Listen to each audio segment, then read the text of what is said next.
बात उस समय की है जब मैं कॉलेज में 1991 में एनसीसी में था।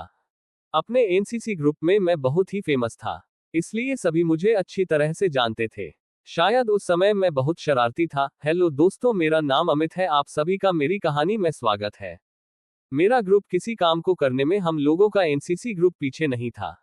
ऐसी ही एक घटना है, अचानक 10 मिनट में मेरे साथ हुई और 2 घंटे में खत्म हो गए।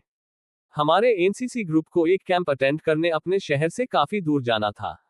सभी एनसीसी कैडेट्स एक जगह मिले। अब हम सबको ट्रेन से जाना था और सफर करीब 12 घंटे का था। शाम को हमें करीब 10 बजे ट्रेन पकड़नी थी, तो हम लोगों ने 10 बजे ट्रेन ली। सभी कैडेट्स का एक ही कोच में रिजर्वेशन था। सभी कैडेट्स ने अपनी अपनी सीट ली और बातें करते रहे। करीब 12 बजे तक सब सो गए। मुझे नींद नहीं आ रही थी, लेकिन मैं लेटा हुआ था। कुछ देर में मुझे भी नींद आ गई और अचानक करीब 1:30 बजे मेरी नींद खुली और मैं टॉयलेट की ओर गया तो देखता हूं कि एक लड़की जो करीब से 24 साल की होगी, लाइट जलाकर एक किताब पढ़ रही थी। देखने में वह लड़की बहुत सुंदर थी। अकेली सफर कर रही थी। जिस जगह पर उसकी सीट थी, उसके आसपास सभी सीट खाली थी। मैं अपना टॉयलेट करके वापस आ रहा था कि मेरी नजर उसकी किताब के उस पन्ने पर पड़ी जिससे वह पढ़ती और जिसका हेडिंग हिंदी में था प्यास। मैंने उसे देखा और बड़ी ही विनम्रता से पूछा, क्या तुम्हें नींद नहीं आ रही है? हम दोनों अब जनरल बात करने लगे। मैंने उसे जो सीट खाली थी जहां पर थोड़ा सा अंधेरा हमारे को कहा। उसने कार किया और हम दोनों बैठ के अपनी सीट की लाइट बंद की और मेरे पास आ गए। कुछ देर बात करने के बाद मैं उसके करीब बैठ गया और उसका हाथ पकड़कर देखने में बहुत सुंदर है।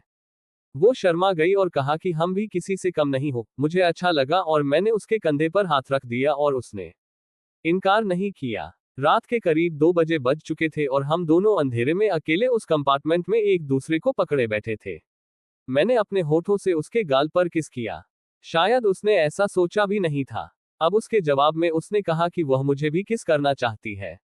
अब हम दोनों एक दूसरे को ट्रेन में किस करते रहे। मुझे डर था कोई कैरेट ना आ जाए, तो मैंने उसे ऊपर वाली बर्थ में चलने को कहा तो वह राजी हो गए।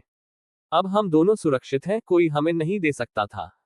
हम दोनों ट्रेन में एक दूसरे को अपनी बाहों में समेटे हुए कर रहे थे।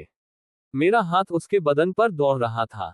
मैं उसके नितंबों को कस के पकड़कर अपनी और अपने शरीर से जोड़ने की कोशिश करता रहा। हम दोनों को बहुत मजा आ रहा था। हम दोनों इतने हॉट चुके थे कि शायद रोक पाना मुश्किल था। मैंने उसकी का बटन खोला और अंदर हाथ डाला चाहा तो उसने मना कर दिया और मैं सिर्फ उसके संतरे का जूस ही पीता रहा। हम करीब आधे घंटे तक इसी तरह एक दूसरे को प्यार करते रहे। अपने आप में एक उत्तेजना पैदा होती रही, लेकिन हम आगे नहीं बढ़ सकते थे। फिर भी वह एक अच्छा ऐसा। हम दोनों अभी भी लेटे हुए थे और अब करीब सुबह के 5 बजे बजने वाले थे, तो उसने अपने घड़ी देखी और बोली कि 15 मिनट में उनका आने वाला है। मैंने मायूस होकर उसे छोड़ा, 15 मिनट स्टेशन आने का वेट किया और उसे अलविदा कहा। काश उस समय मोबाइल फोन दे दो, आज भी हम दोनों मिल पाते।